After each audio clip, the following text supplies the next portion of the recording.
pense que le futur président ou bien la future présidente va certainement travailler dans le sens de pacifier les relations des États-Unis avec ces différents pays-là et de ramener aussi au devant de la scène la politique américaine en Afrique, étant donné qu'il y a d'autres acteurs qui font leur apparition. Aujourd'hui, c'est la Russie qui semble régner en maître pratiquement absolu sur ces trois pays en Afrique de l'Ouest, Mali, Niger.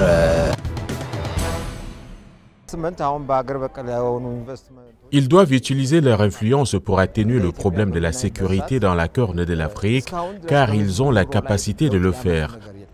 Mon message s'adresse aux investisseurs américains pour qu'ils entrent en Éthiopie et en Afrique et investissent de manière à améliorer la qualité de vie de la population. Les entreprises américaines devraient investir en Afrique.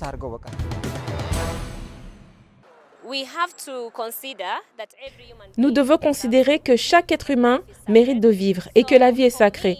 Je pense que les dirigeants actuels et ceux qui vont le devenir peuvent se pencher sur la question et veiller à ce que la vie de chaque être humain soit respectée. Oui, nous voulons la paix et vous savez que vous avez le pouvoir de la faire respecter.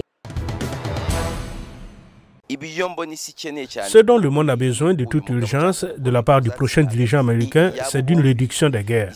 Depuis la Seconde Guerre mondiale et la guerre froide, le monde a connu un niveau de peur sans précédent face à la possibilité d'une guerre impliquant des armes nucléaires.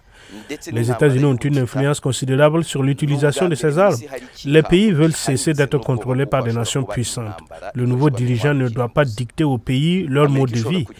Il doit réfléchir et déterminer si c'est le bon moment pour commencer à plaider en faveur d'une coexistence sans domination.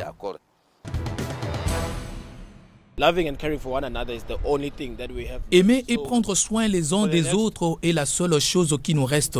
Alors pour les prochains dirigeants américains, en ce qui concerne les relations qu'ils entretiennent avec d'autres pays, j'espère seulement que, quelle que soit la décision qu'ils prendront, ils tiendront compte du fait que les citoyens de l'autre pays sont des enfants de Dieu et que toute décision qui devrait être prise ou qui serait prise par ces dirigeants tiendra compte de l'autre côté.